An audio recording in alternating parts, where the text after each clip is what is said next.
3일 밤을 기억하시고 나오신 여러분들 환영하고 축복합니다. 이번에 제가 이스라엘 갈 때부터 이스라엘 가면 이걸 사와야지 한 게 있습니다.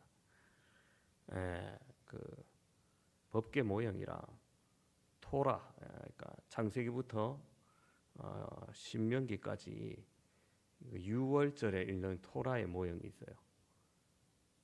근데 제가 한 6년 전에 갔을 때랑 물가가 확 달라져가지고 엄청 비싼 거예요. 뭐 한 손바닥보다 큰 게 이게 막 $150 이런 거예요. 한 20만 원 하는 거예요. 야, 이걸 어떻게 사나 해서 좀 작은 거 샀더니 요만한 거예요. 요만한 것도 한 $40, 한 5만 원 이래요. 이거 제가 손 떨려서 요거만 사왔는데 뭐 그 이스라엘만 있습니까? 아니면 뭐 다른 나라에서도 각기 법궤라고 만들어 놓은 모양이 있긴 있습니다만은 여러분 그 한번 생각해 보십시오. 우리나라에서 하회탈 달 같은 거 만드는데 다른 나라에서 우리나라가 뺏겨서 만든다 해보시죠. 뭔가 좀 어설퍼 보일 거 아니에요. 마찬가지로 법궤도 이스라엘이 가장 잘 이해하고 있을 거니까 이스라엘 모형을 산다고 제가 사온 거예요. 나중에 예배 마치고 나갈 때 1층 로비에 놔둬놓을 테니까 한번 구경해 보시고 가십시오. 아무튼 제가 법궤와 토라를 이렇게 사왔는데요. 오늘 말씀에 마침 법궤가 나와서 제가 이렇게 들고 나왔습니다. 여러분, 법궤가 너무나 중요한 이유는 하나님의 임재의 상징이기 때문입니다. 그럼에도 불구하고 사울 왕 시대에 이 법궤가 언약궤, 법궤 하나님에게 다 동일한 말입니다. 이것이 왕과 백성들의 무관심 속에서 기럇 여아림에 방치되었었습니다. 사울이 죽고 비로소 이스라엘 왕이 된 다윗이 이 부분을 가장 먼저 생각하고 바로 잡으려고 합니다. 그래서 방치되었던 법궤, 자기의 수도 이스라엘의 중심인 예루살렘으로 옮기려고 합니다. 자, 여러분, 법궤가 무엇이기에 다윗이 이토록 중요하게 모셔야 했을까요? 그것은 성막, 특별히 성막 안쪽을 지성소라고 하죠. 거기에 모셨던 이 법궤가 왕이신 하나님의 보좌의 상징이기 때문입니다. 이스라엘 백성들이 출애굽하면서 하나님은 이스라엘 백성들을 하나님의 백성으로 삼으셨고 하나님 나라의 백성으로 삼으셨고 하나님은 그 백성 가운데 성막에 임재하신다는 표현으로 이것을 지어 만드셨던 겁니다. 성막에 임재하신 하나님은 그곳에서 자기 백성을 좀 만나고 거기서 그들에게 말씀하시고 거기서 지시하셨습니다. 나아가 법궤 안에 보관했던 십계명의 두 돌판이 상징하는 말씀을 통해서 그 백성들을 다스리셨던 겁니다. 이런 차원에서 성막은 하나님이 머무시는 성소고 성소 중에서도 가장 중요했던 지성소에 있는 법궤는 하나님 나라 왕이 좌정하고 통치하는 이동식 보좌 혹은 왕궁과도 같았던 겁니다. 그런데 시대가 지나서 사사시대에 영적 타락과 맞물려서 이 백성들이 성막에 대한 왜곡된 생각을 가지고 있었습니다. 특히 사사시대 마지막 그 엘리 제사장 시절에 이스라엘 장로들이 블레셋과 전쟁에서 불리해지자 그것을 뒤집기 위해서 이 성막의 법궤를 메고 전쟁터로 나아갑니다. 그들이 생각하기는 이것 메고 나아가면 이길 거라는 거예요.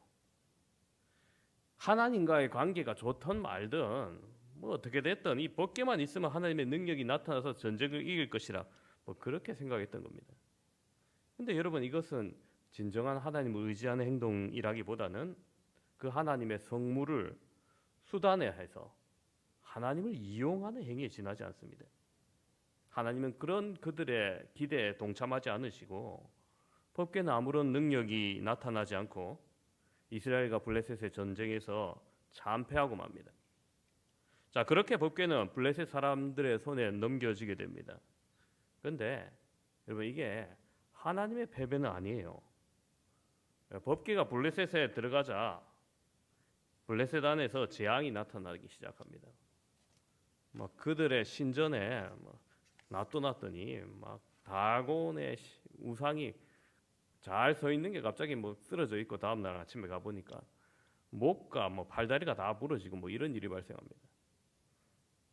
그래서 여기 안 되겠다 해서 다른 도시에 두면은 다른 곳에는 독종이 발생하고 전염병이 생기고 수많은 사람들이 죽어나갑니다. 그러자 블레셋 사람들이 야, 이 모든 것 하나님의 법궤 때문이다라고 깨닫고 이 법궤를 다시 이스라엘로 돌려보내려고 해요. 그래서 오게 된 게 유다의 한 성읍 기럇 여아림이었던 겁니다. 그러니까 이곳에서 아비나답이라는 사람의 집에 머물고 있는데 사무엘상 7장 1, 2절을 보면은 기럇 여아림 사람들이 와서 여호와에게를 옮겨 산에 사는 아비나답의 집에 들여놓고 그 아들 엘리야사를 거룩하게 구별하여 여호와에게를 지키게 하였더니 괴가 기럇 여아림에 들어간 날부터 20년 동안 오래 이른지라 이스라엘 온 족속이 여호와를 사모하니라. 자, 여러분, 이처럼 유다 땅 아비나답의 집에 법궤를 들여왔지만 20년 동안이나 오랜 세월 거기 임시로 놔둬놨던 거예요. 그 이유는 바로 이스라엘 내부의 불안정 때문입니다.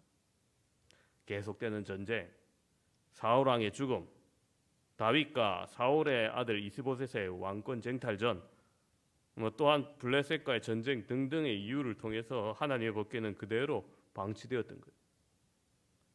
자, 방치된 법궤는 이스라엘의 사실 어두운 영적 상태를 드러냅니다. 아니, 나라가 얼마나 어지러웠으면, 얼마나 영적으로 어두웠으면 그걸 그대로 두나, 이런 거죠. 왕으로 등극한 다윗이 이 상황을 이제 돌이키고자 하는 겁니다. 그래서 그는 하나님의 왕자에 상징하는 이 법궤를 이스라엘 수도 예루살렘으로 모시려고 합니다. 다윗은 이것을 위해서 새 수레와 더불어 3만 명의 구불된 정병들을 동원해서 이 기럇 여아림에 있는 법궤를 예루살렘으로 옮기기 시작합니다. 거창한 행렬, 수많은 악기, 찬양대, 수많은 사람이 동원되어서 이 법궤를 다윗성으로 옮기는 도중에 일이 하나 발생해요. 다윗이 소를 이용한 수레에 이 법궤를 싣고 오는데 이 나곤의 타작마당이라는 곳에서 갑자기 소들이 뭘 봤는지 소들이 벌쩍벌쩍 뛰어요. 그러니 수레가 막 흔들리겠죠. 그러니까 그 위에 실려있던 이 여호와의궤가 흔들리자 이 아비나답의 아들 우사가 손으로 이 여호와의궤를 붙잡습니다. 흔들리지 말라고. 그리고 그 순간 이 일로 인하여 우사가 즉사하고 맙니다. 여러분, 큰 행사 중에 갑작스럽게 누가 죽었다 하면 이 찬물이 쫙 끼얹혀지는 거죠. 그래서 예정된 목표였던 예루살렘 그 다윗성으로 여호와의 궤를 옮기는 것이 중단되고 맙니다. 그 큰 행사가. 이 법궤를 옮기려는 다윗의 의도는 선해 보였고 우사가 법궤를 잡았던 것도 흔들리는 법궤가 혹시 상할까봐, 상하지 않기 위해서 그런 건데 왜 이런 일이 벌어질까요? 사실 여러분, 하나님은 오래전부터 법궤에 관한 율법을 주셨어요.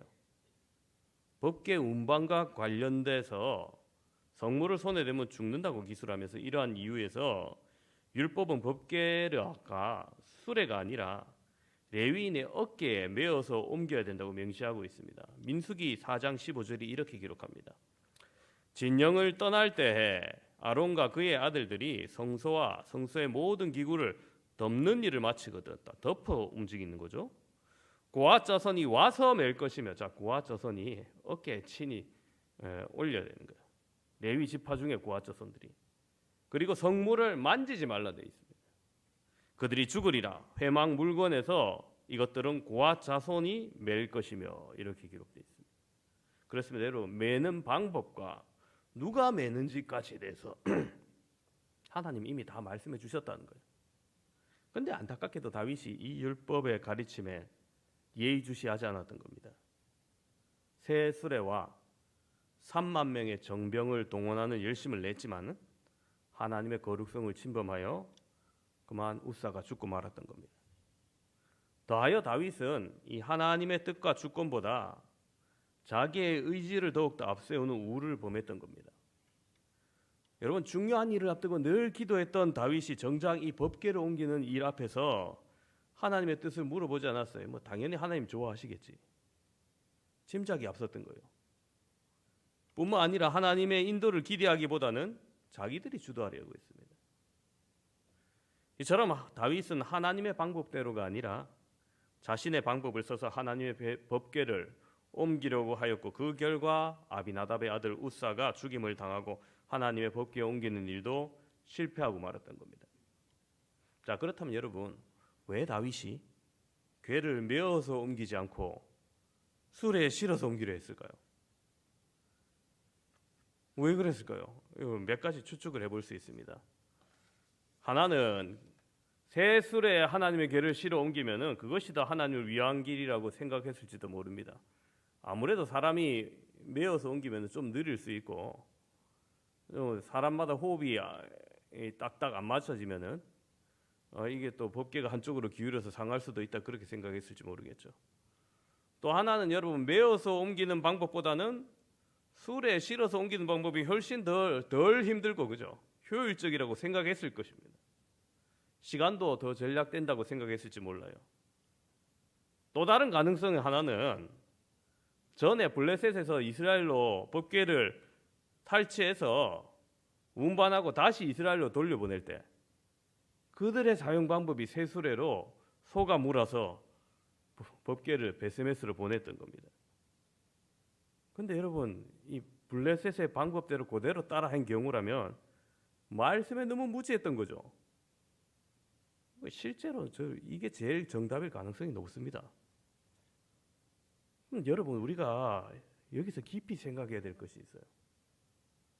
여러분, 신앙이라고 하는 게 뭐냐는 겁니다. 하나님의 말씀대로 따라가는 것이 바로 신앙인 겁니다.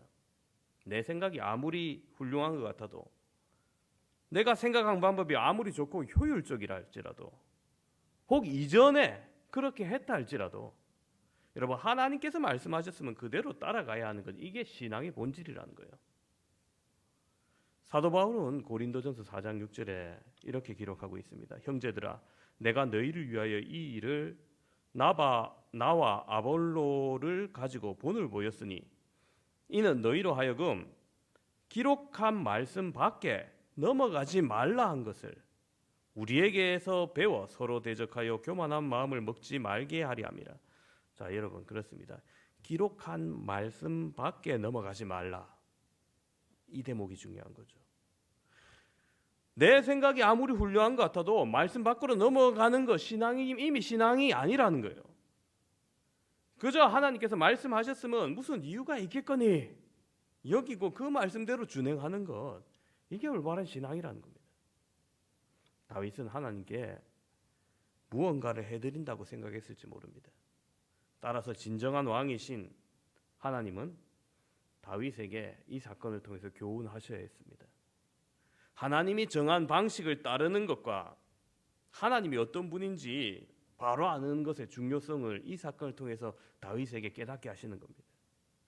물론 다윗의 열정이 나쁘다고 말할 수 없습니다. 하지만 그 이전에 그는 하나님이 주권자이심을 기억해야 됐습니다. 예루살렘을 왕도로 택하고 다윗의 왕권을 견고하게 세우시고 이끄시는 분은 분명히 하나님이십니다. 주님의 일을 함에 있어서 우리도 역시 이 사실을 잊지 말아야 됩니다. 하나님이 우리를 든든하게 세우신다. 하나님은 우리 인간에게 의존하는 분이 아니라 우리가 경외함을 가지고 섬기고 순종해야 될 왕이시고 주권자이신 겁니다. 이런 사건이 있고 난 후에 다윗이 처음에 이 법궤 옮기는 것을 포기하고 자기 집에 가 있습니다. 그러다가 3개월쯤 지나서 오늘 본문 시작에 하나님의 법궤를 모시고 있던 행사 중에 중지됐죠. 중지되고 오베데돔이라는 사람의 집에 잠깐 있는데 그 집이 복을 받는다는 소식이 들려옵니다. 그래서 이거 다시 운반해도 되나 이런 생각을 갖습니다. 그리고 그는 그동안에 이 법궤를 만져 죽었던 우사의 병고를 곰곰이 생각해 봤을 겁니다. 왜 실패했나? 그리고 깨달았을 겁니다. 그래서 다윗은 이번에 방법을 달리합니다. 이제 소가 이끄는 수레에 법궤를 모시지 않습니다. 힘겹고 귀찮지만 그는 전통 운반 방법을 택해서 법궤를 옮겨요. 13절을 보면 이렇게 기록해 있죠. 오늘 본문에 여호와의 궤를 맨 사람이 6걸음을 가며 드디어 어깨에 맨 겁니다. 다윗이 소와 살찐 송아지로 제사드리고 6걸음 조심하게 움직인 다음에 이상이 없자 이제 제사를 드리고 다시 시작하는 겁니다. 이제 여러 사람에 의해서 레위 지파에 의해서 법궤가 옮겨지는 거예요. 그리고 다윗은 법궤가 옮겨지는 동안 온 힘을 다해서 하나님 앞에서 춤을 춥니다. 여기서 놀라운 은혜를 경험하게 됩니다. 그는 기뻐 뛰놀지 않을 수 없었고 춤추지 않을 수 없었던 겁니다. 그는 하나님 앞에 자신의 기쁨을 한껏 드리고 있습니다. 하나님 앞에서 그는 더 이상 감출 것이 없습니다. 그래서 그는 자기의 모습 그대로를 다 드러냅니다. 여러분, 근데 다윗 왕이 춤을 아주 춤선을 예쁘게 췄겠습니까? 아닐 거예요. 아니면 그 막 군무가 딱딱 맞도록 아주 멋지게 췄겠습니까? 그것도 아닐 거예요. 다윗이 뭐 특별히 춤을 배웠다 이런 기록은 제가 본 적이 없거든요. 그러면 아마 막 춤을 췄을 거예요. 왕의 최신머리에 맞지 않게 그러면 막 춤을 추냐? 품이 없어 보일 것도 같지만은 여러분, 하나님의 법궤를 영접하는 그 기쁨이 무엇으로도 그를 잠재울 수 없었던 겁니다. 여러분, 아마 예수님을 자기 집으로 영접하고 큰 잔치를 베풀었던 세리장 삭개오도 그와 같은 기쁨이었을 거라 생각합니다. 그럼 다윗이 이와 같은 기쁨으로 춤을 표현했는데 여러분, 구체적으로 무엇이 기뻤을까요? 다윗이 물론 하나님의 법궤 그 자체가 자기가 있는 그 도시로 옮겨짐에 대한 기쁨일 겁니다. 아까 보여드렸듯이 금으로 되어 있는데 이 법궤는 하나님의 임재의 상징인데 이 길이가 한 120cm, 원래는 한 강대상만 하다는 거예요. 지금 손바닥 요만했지만은 실제 크기는 이 강대상만 한다는 거예요. 그리고 너비가 60cm, 직사각형으로 금으로 입혀진 나무입니다. 그 위에 덮은 정금으로 되어 있는 판 위에 천사 모양이 양옆으로 날개를 덮는 공간이 있고요. 그런데 그 안에 내용물이 중요하죠. 이 법궤 안에는요 3가지 성물이 있습니다. 그 3가지 성물의 의미를 다윗이 알았기 때문에 더욱더 춤으로 기뻐했을 거예요. 첫 번째 성물은 서두에 말씀드렸다시피 2돌판입니다. 십계명이 새겨진 2돌판. 그거 여러분, 하나님과 이스라엘 백성 간의 정말 기초적인 계약서죠. 너희가 이 법대로 따르면 내 백성과 함께 사는 거다. 그 말씀 안에 하나님은 그들의 하나님이 되고 저들은 하나님의 백성이 되는 거예요.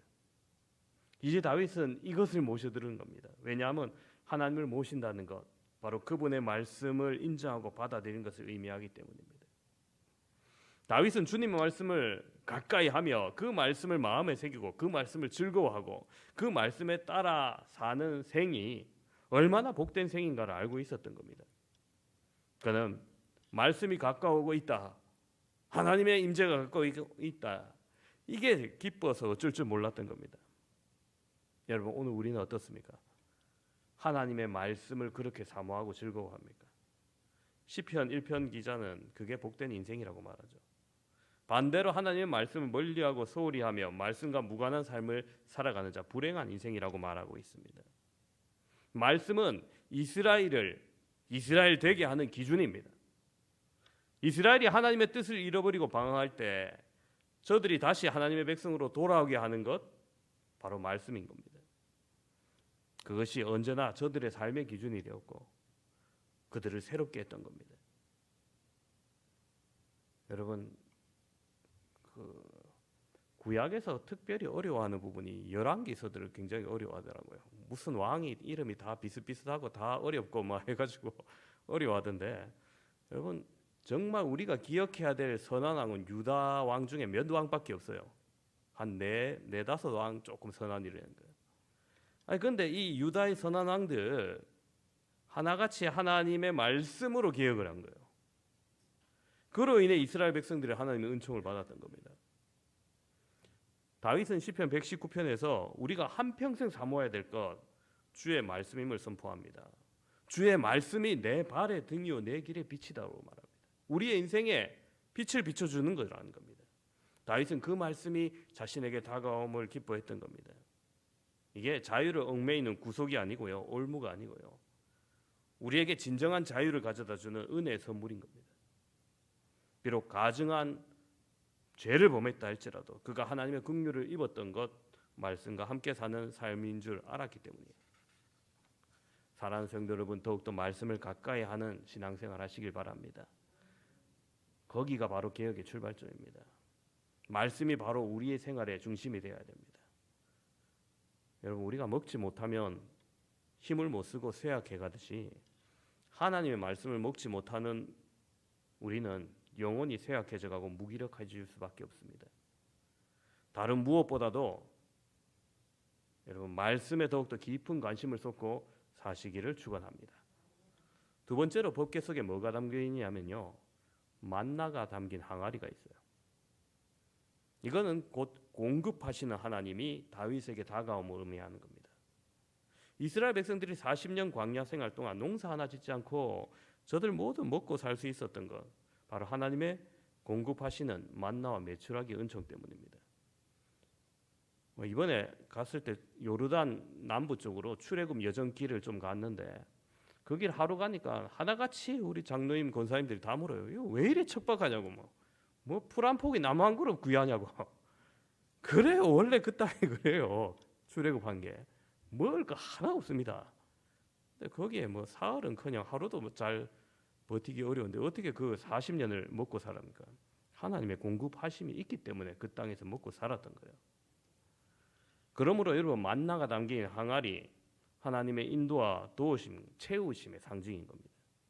그 능력 많으신 하나님, 아무것도 없는 그 광야에서 다 수백명을 먹이시는 그 하나님이 지금 다윗에게로 다가오는 겁니다. 그 하나님이 오시어 해결되지 않을 문제가 무엇이며 그 하나님의 능력으로 풀리지 않을 문제가 뭐겠냐는 거예요. 수많은 백성을 40년 동안 먹이신 그 하나님께서 우리 가족, 이민족 책임 못 지시겠냐는 겁니다. 이게 다윗이 벅차오르는 감정의 이유였던 거예요. 다윗이 지나온 세월을 그가 살펴봤을 때 그의 생애 속에서 놀랍게 임하셨던 하나님의 역사 너무도 많이 체험했었죠. 그 은혜의 하나님, 부족함이 없이 채우시는 하나님, 그 능력의 하나님 보살핌의 상징에 만나가 담겨있는 항아리가 들어있는 법궤가 자신에게 올 때 어찌 춤추지 않을 수 있겠다는 거예요. 하나님은 우리의 모든 것을 채우시고 책임져 주시는 분이십니다. 바로 이것을 믿고 전적으로 하나님을 의지하는 삶을 살 때 우리는 참다운 하나님 나라 백성으로서 살아갈 수 있는 겁니다. 이 믿음 없이 결코 우리는 참된 신앙생활을 할 수 없습니다. 그러기에 그 법궤 안에 담긴 만나 담긴 항아리 하나님께서 넣어두신 거예요. 이것을 기억하라는 거예요. 세 번째로 법궤 속에 들어있는 것은 아론의 쌍난 지팡이입니다. 이 지팡이는 이스라엘 백성들이 종되었던 애굽에서 인도하여 낸 자유케 한 은혜의 지팡이입니다. 레위 자손들 중에 분쟁이 일어납니다. 니네만 하나님이 성벌하셨느냐 할 때 하나님이 아론의 지팡이만 다 지팡이를 땅에 꽂아놓으라고 하시고 다음 날 보니까 아론의 지팡이만 싹이 나게 하셨어요. 이것을 통해서 하나님은 아론의 권능과 아론의 반차 제사장의 계열에게 진정한 권위가 있음을 그들에게 보이셨던 겁니다. 그 권위를 인정해 주셨던 거예요. 그 싹은 하나님의 역사가 죽어있지 않음을 나타내는 징표였습니다. 여러분, 다윗에게 이러한 권위를 인정하는 하나님 정말 필요하겠죠. 그가 이제 기름 부어서 이스라엘 왕으로 삼으신 하나님의 사명 이제 다 하면서 그 권위를 통해서 하나님이 나를 세우셨다, 하나님이 채워주셨다, 너희도 이것을 보아라, 나도 하나님을 바라볼 것이다. 여러분, 다윗은 그 권위가 반드시 필요했던 겁니다. 그가 왕이 되고 난 이후에도 수많은 도전이 있었죠. 어떤 사람은 사울의 집안이 아니라는 이유로 사람의 정통성을 먼저 내세운 사람도 있었을 겁니다. 그러나 하나님께서 인정해 주지 않는다면, 하나님께서 함께하지 않는다면 여러분, 그건 아무 소용이 없죠. 하나님이 함께하심이 가장 중요한 증거가 되는 겁니다. 이 법궤 안에 바로 그 하나님이 인정하셨던 증표 아론의 쌍난 지팡이가 있었던 거죠. 모든 대적자들 가운데서 다윗의 편에 언제나 그를 지켜 보호하셨던 그 하나님을 나타내는 겁니다. 하나님은 어제도 오늘도 여전히 살아계셔서 우리의 모든 삶에 함께 하시며 문제를 해결해 주시고 고민을 풀어주시고 그 권위를 인정하셨던 그 지팡이가 증거가 되는 겁니다. 그런 많은 의미를 담고 있는 법궤가 지금 다윗의 도시에 들어오고 있는데 어찌 춤추지 않을 수 있겠습니까? 어찌 가만히 있을 수 있겠습니까? 다윗은 이미 여호와의 지팡이가 아니면 건널 수 없는 수많은 인생의 골짜기를 건넜습니다. 그래서 그는 여호와의 지팡이가 막대기가 나를 아니하신다면서 시편 23편에 노래했던 겁니다. 아무리 자기 힘이 강할 때 자기 힘으로 살 수 없는 이 세상에서 여호와의 지팡이와 막대기가 나를 구원해 주셨다고 인도해 주셨다고 그 누구보다도 다윗이 느끼고 고백했던 겁니다. 이것이 바로 다윗이 하나님 앞에서 그토록 기뻐하고 춤추고 뛰놀았던 이유입니다. 하나님이 그의 영역에 오신다. 하나님이 나의 삶의 영역에 오신다. 하나님이 그를 지도하시고 채워주시고 인도하신다. 가장 막강하신 분인 나를 도우신다. 여러분, 어찌 다윗의 생에 가장 큰 기쁨이 되지 않을겠습니까? 오늘 함께 예배드리는 사랑하는 성도 여러분, 우리도 이와 같은 하나님을 기뻐하시기를 바랍니다. 우리가 믿는 하나님, 여러분 우리가 믿는다고 했지만은 진정 하나님을 나의 가장 중심에 모셔놓고 그와 같은 하나님을 바라보며 그와 같은 기쁨에 적셔 있는지, 내가 이와 같이 말씀을 이토록 사모했는지, 하나님이 나를 먹이시고 인생을 책임지신다는 그 말씀을 정말 믿고 살았는지, 아니면 부동산이나 통장 잔고나 안정적인 수입원을 믿고 그것이 나를 책임져 준다고 믿고 살았는지 우리가 돌아보시길 바랍니다. 나의 구원이 하나님께 달려있고 하나님께서 내 인생의 선한 목자가 되셔서 막대기와 지팡이가 나를 안위해 주시고 지키신다는 것을 인정하며 사시기를 바랍니다. 우리가 이런 확신과 신뢰 없이 결코 하나님의 백성답게 살아갈 수 없습니다. 우리가 하늘 백성이라고 하면서 먼저 하나님 나라와 그 이루를 구하지 못하며 무엇을 먹을까 무엇을 마실까 거기에 쏠려 사는 것, 하나님의 법궤가 우리 중심에 모셔 있지 않다는 증거입니다. 그러니까 늘 불행하고 늘 불안해하고 세상의 방법을 갈구하고 사람을 더 의지하는 겁니다.